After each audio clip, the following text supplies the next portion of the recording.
Napagtagumpayan ng Commission on Filipino Overseas, ating tatalakayin kasama si Secretary Dante Clink ang the second ng Commission on Filipinos Overseas. Secretary, magandang tanghali po at welcome to the program.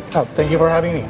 Sir, siguro first things first, paano po naiiba ang serbisyo ng Commission on Filipinos Overseas sa Department of Migrant Workers? Okay, yung CFO po, Commission on Filipinos Overseas, ang ahensya po under the Office of the President na siya pong tumitingin sa mga karapatan at mga kalagayan po ng ating mga permanent and long-term migrants.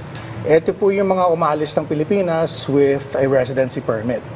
Ang DMW naman po, ang agency or department na tumitingin sa interest po ng mga short-term migrants, yung umaalis po sa Pilipinas with an employment contract. So, in a way po, it's not necessarily accurate, but in a way, kung saan po nagtatapos ang mandato ng DMW, doon naman po nagsisimula ang trabaho ng CFO. Next question. Pag-usapan po natin yung mga programa ninyo. Pwede nyo po ba, sir, ipaliwanag kung ano yung layunin at yung counseling programs ng CFO? Well, ang primary mandate po ng CFO is to link the Filipino diaspora with the Philippines in three ways po: economic, cultural, at saka political. Yung nabanggit niyo po na mga pre-departure orientation seminar, isa po sa paraan namin na to make sure na yung transition po ng mga migrants abroad will be smooth and successful. So, kumbaga po, hinahanda po namin sila sa pamumuhay abroad. Sir, yung mga programa daw na ito ay bukas sa lahat ng gender o orientation, Yes. kabilang yung LGBTQ plus community. So ano yung kahalagahan ng pagkakaroon ng ganitong policy? Well, I think makita man po natin sa policies po ng Marcos government na lahat po rin nirespeto. At bago rin po pumasok dyan, yan na po talaga rin yung pamamalakad at policy ng Commission on Filipinos Overseas. Nagkataon din po na karamihan po ng mga constituents namin ay mga kababaihan, pero hindi po lahat din ng mga na ma-migrate or mga kinakasal sa mga foreigners ay mga kababaihan. Meron din po mga LGBTQ na mga partners, same-sex partners. At syempre, kung ano pa man po yung gender nila, ang gusto lang po namin ay yung matulungan sila mag-transition abroad na maigi. Kasi po pag maayos ang kalagayan po nila, mas prepared po silang tumulong para sa Philippine development. So, sir, paano po dumadaan yung isang aplikante o couple doon sa counseling program? Tsaka paano po yung karaniwang tinatalakay na issue dito o yung dinidiscuss sa kanila? So, para po sa mga Filipino na kasal or engaged po sa mga foreigners, meron pong counseling na binibigay ang Commission on Filipinos Overseas. Tinatalakay po dito yung relationship in an interracial marriage. Isa pong mahalagang bagay po yan, again, para sa transition nila. At isa pong bahagi rin ng trabaho ng CFO ay tumulong po sa interagency effort against trafficking. So in a way po, pag sinasala din po namin yun na kung tunay o legitimate po ba yung pagsasama nila, nagkakilala po ba sila ng personal or baka sa online lang. So ito po sa mga tinitingnan namin. At kung may iba pong pangangailangan pa yung Filipino, binibigay din po ng CFO. Halimbawa po meron kaming isang case na meron palang post-traumatic stress disorder yung foreigner. So, nagbigay po kami ng additional counseling. Tinitingnan po namin yung criminal record, history po ng mga foreigners to make sure na po hindi mapapahamak yung ating kababayan. So, may nangyari na po ba na umatras dahil doon sa mga tawag nito, nakalap ninyo ng mga impormasyon tungkol doon sa foreigner? Bihira po yun. Meron na rin po, but in most cases naman po, bagabat nagtatanong bakit ba nila kailangan yan, bakit tinatanong yung history nila.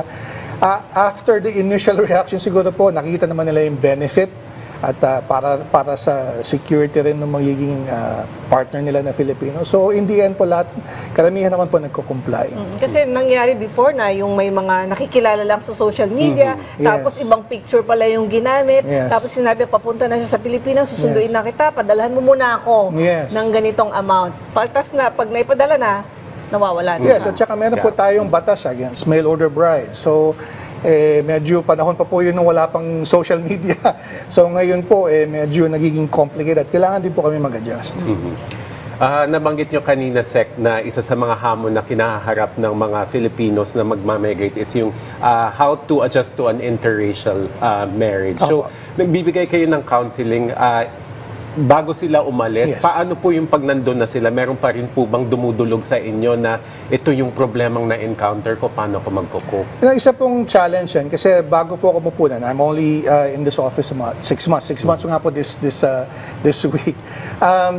Medyo mahirap po yung tracking o yung engagement na pag umalis na po sila sa Pilipinas. Although, nung pag-upo ko po dyan, meron na po akong minanan na sinimulang trabaho ng commission na nakipag-MOU po sila sa ibang mga Philippine embassies abroad. Kasi wala po kaming presence overseas. So, meron naman po tayo, buti na lang, meron po tayong one country team approach kung saan po nakipag-ugnayan kami sa mga embassies at consulates abroad para po sa pangangailangan o tinatawag po ng assistance to nationals ng mga kababayan po natin.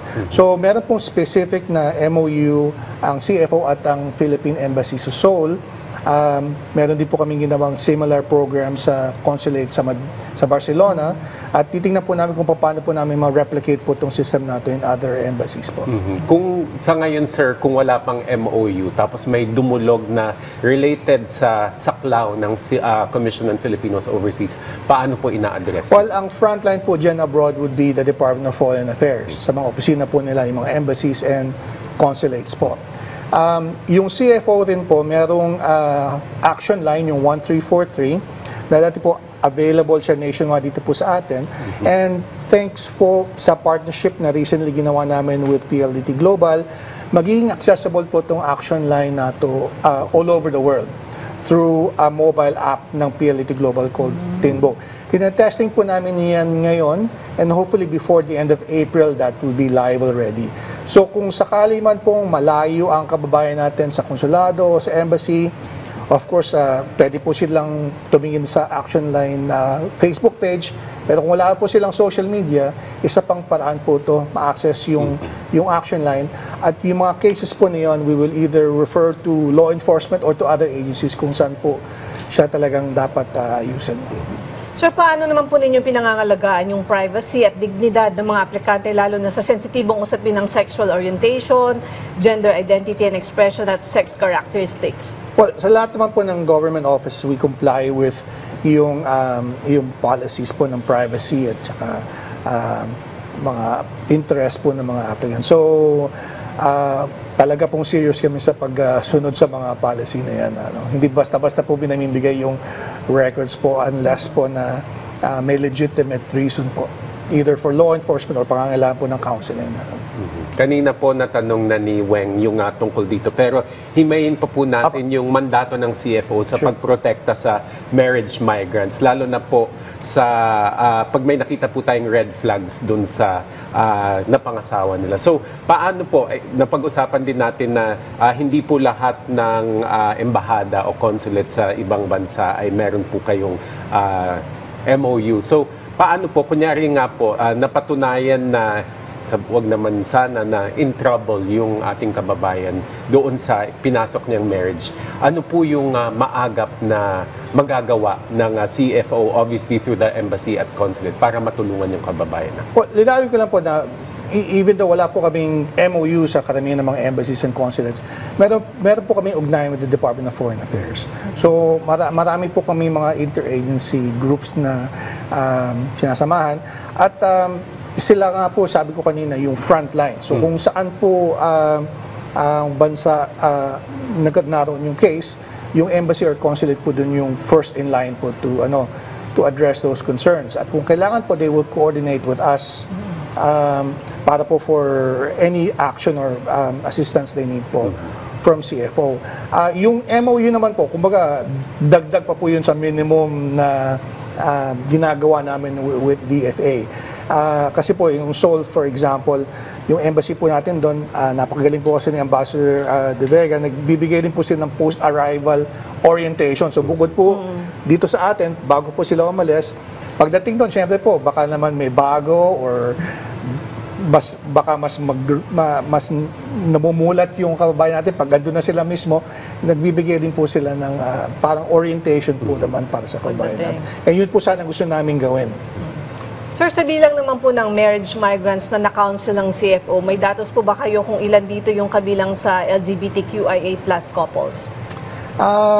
Mga ano po yan, average po 385 in a year. If I'm not mistaken po, from 2012 hanggang 2022, ilang libo na rin po yan. So, average about 385 a year po. Sa datos niyo, sir, saang bansa karamihang pumupunta yung Filipino marriage migrants at sa yung LGBTQ community naman saan marami sa anong bansa? Well, we don't track it, yung by gender, but yung pinaka-popular destinations, of course, US, dahil po siguro sa long history natin, but with that country, also Canada and Australia, yun po yung mga top 3. Yung mga marriage migrants po, marami sa Japan. Kaya nga po, nakipag-ugnayan po kami sa Department of Foreign Affairs na baka sakali po makapagbukas po kami ng attaché office sa Tokyo. Pero pinag-uusapan pa po ito ng CFO at Department of Foreign Affairs because nakita po namin kasi na marami talagang Pinay na napapangasawa po ng Hapon. Dahil na rin siguro sa aging population ng East Asian countries kasi pare-pare sila ng situation yung Japan, South Korea, pati actually China. Ang isa pa pong may mga peculiar situations din po sa Japan. So hindi po nakikita sa US. Kasi po yung mga kinakasal po ng Filipino sa US or kasal sa Amerikano, may mga legal systems po silang pwedeng i-avail kung kailangan po nila yan. Sa Japan po kasi ang pagkaintindi ko, pag nag-divorce po ang Japanese at Filipina, yung status po ng Filipina dun sa Japan, yung residency status niya po is also affected. So, nagiging issue pa rin po yung kung may mga property sila or kung may mga anak. So, may mga peculiar cases lang po sa bayan na yun na tinitingnan namin. Kaya nga po kami nag-usap ng DFA na sana po magkaroon din po kami ng ano. Of course, may mga iba pang issues yan. Kailangan din kasi po yata ng may reciprocity. Yung Japan po dapat meron pang kapartner ng CFO dito sa Manila rin. Parang ganun po yata. So marami po pinag-uusapan. Ibang usapin naman po, ano po ang CFO certificate at bakit ito mahalaga para sa mga Pilipinong may immigrant o permanent visa? Ito po ay isang ngayon po digital certificate na po. Na nagpapatunay na nag-attend po sila either ng pre-departure orientation seminar or yung counseling or yung kung ano pa man pong kailangan na intervention ng CFO. So, dati po kasi physical na certificate po yan na pinapakita sa immigration, nagpapatunay na nag-comply na po sila sa mga requirements. Ngayon po, dahil po sa database sharing agreement ng Commission on Filipinos Overseas at Bureau of Immigration, nasa system na po nila yung certificate. So, digital na po to. So, pag umaalis po sila through any airport po, makikita po doon kung meron po silang CFO certificate na giving them the go signal na pwede na po silang lumabas. So, in relation to this, sir, kamakailan po ay may nahuli yung Bureau of Immigration na gumagamit ng fake na CFO digital certificate. So, paano po ina-address ng CFO ito at ng BI at ano po yung mga hakbang para hindi na ito mauli? Well, ano naman po, sa ngayon po dahil meron na kaming partnership with BI, talaga nakita po namin from the records po even before me na bumababa na po itong mga instances na merong fake certificates. Napaka-serious po na offense to because isa po siyang official government document po. So, may mga karangalan pong penalties at fines po yan. At obviously, hindi po sila makakalabas ng Pilipinas kung ang pinakita po nila or napatunayan po ng hawak nila ay fake. Bagamat po bumaba na yung mga number, patuloy pa rin po kami nagbibigay ng mga advisories and reminders na dapat dumaan po sila sa tamang proseso. Ang issue po dito kasi yung mga fixer. Dati po kasi nung may mga physical certificates pa, may mga ganong issue po na yan. But dahil po sa sistema na nandyan na po nung bago pa ako dumating, talagang malaki po yun na bawas ng mga instances po na meron mga fake. Paminsan-minsan po meron, but I think nabibilang na lang po sa isang kamay yung mga instances. Pero yung orientation ginagawa via Zoom or physical setup po? Depende po yan eh. So, hindi naman po lahat. In person, may mga risk assessment din po ginagawa yung CFO at we take into consideration din kung malalayo po yung pinanggagalingan nila. But buti na lang po, merong mga extension offices po ang CFO sa Baguio, Cebu, and Davao. And this year, naghahanda na po kami magbukas ng isang extension office sa Cagayan de Oro. So isa pong effort ito para hindi po lahat lumuwas ng Manila para lang po makuha yung mga kailangan nilang paghahanda para po to live abroad. So sir, ano naman po yung pwedeng kasong kaharapin nitong mga nahuhuli o mahuhuli na gagamit ng peking certificate? May criminal case po yan. So normally we refer to NBI at sila na po yung nagpapataw ng mga cases. At like I said, meron po itong mga penalties and fines na ini-impose po kung mapapatunayan po or makukundig po sila dun sa kaso na sinampa po sa kanila.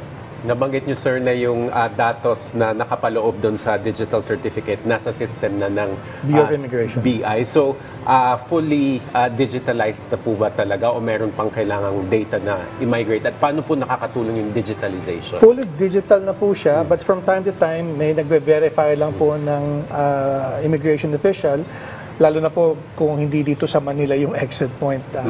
So, baka hindi maiwasan na baka down yung system or may mga iba pang technical issue. So meron naman pong ganong mechanism to verify. But napakalaga po talaga nung digitalization. Kasi po, like I said, una-una, nabawasan po yung mga cases ng fake certificate. At we improved on this just this year po. Nakipag-MOU naman po kami sa DICT. Alam naman po natin yung e-travel app po sa eGov, no? Sa app po natin. So, meron na pong window doon kung kayo po ay alas as a tourist o kaya po migrant po kayo o au pair na natatrack din po namin yun. At may mga reminders din po na kailangan silang kumikunin po sa Commission of Filipino Services. Sir, kadalasan yung biktima nito mga pamimeke may kaugnayan sa human trafficking. So paano po nakikipagtulungan ng CFO sa IACAT para masugpo ito? Tsaka sa inyong datos, sino po kadalasan yung mga biktima ng ganitong panloloko na sinabi nyo nga? Kasi siyempre, iba lumuluwas pa, baka ayaw nilang lumuwas. Ako nang bahala sa iyo, may mga ganun. Well, yung certificate naman po, wala po kami nakikita ugnayan doon with human trafficking. But like you said po, yung Commission of Filipinos Overseas is part po of the Interagency Council Against Trafficking. So, kasi parang frontline din po kami na nagsasala po or make sure na yung mga Filipina po ay hindi mail order bride or talagang magkakilala, baka na-catfish lang sila sa social media.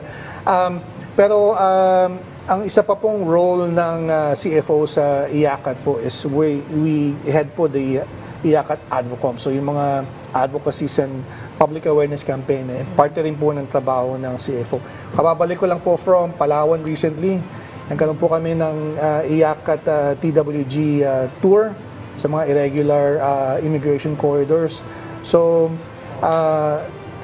hindi ko po nakumpleto yung whole trip at kailangan po bumalik na Manila. But ano pa po yung tinam, bukas pa po sila babalik na Manila. At from that po, we will see kung ano pa po yung mga policy gaps at saka iba pang interventions na kailangan namin bigyan pansin. Sir, balikan natin yung action line 1343. Sabi nyo, tinitest pa lang siya ngayon? Yung 1340, matagal na po siyang active. Pero available po siya nationwide. CFO po ang nagmamanage niyan on behalf din po of the IACAT. Yung accessibility niya po abroad, overseas, yun po yung tinetest namin ngayon with PLDT Global. So hopefully by the end of the month, in fact next week po nakaschedule yung live testing namin, makakapag-anunsyo na po kami na kahit saan po mo sa buong mundo, matatawagan nila po yung 1340 without any cost po. So sir, dito naman po sa nagaganap na online voting ngayong midterm elections, ano po yung role ng Commission on Filipinos Overseas para dito? Well, tulad po ng sabi ko kanina, ang mandato po talaga ng CFO is to connect the diaspora through different means. Political po yung isa.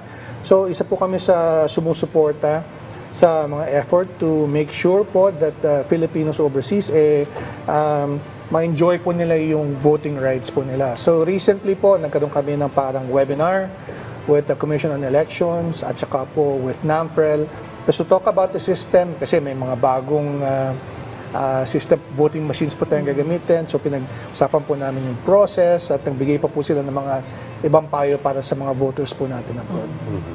Sir, siguro bilang pagtatapos, mensahe na lamang po sa mga kababayan natin na magmamigrate at yung mga nasa abroad na.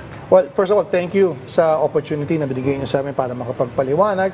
At para naman po sa mga viewers ninyo, kung meron po kayong mga katanungan para sa mga programa ng Commission on Filipinos Overseas, paki-visit po yung website po namin, www.cfo.gov.ph. Meron po kami mga Facebook page at iba pa mga social media accounts.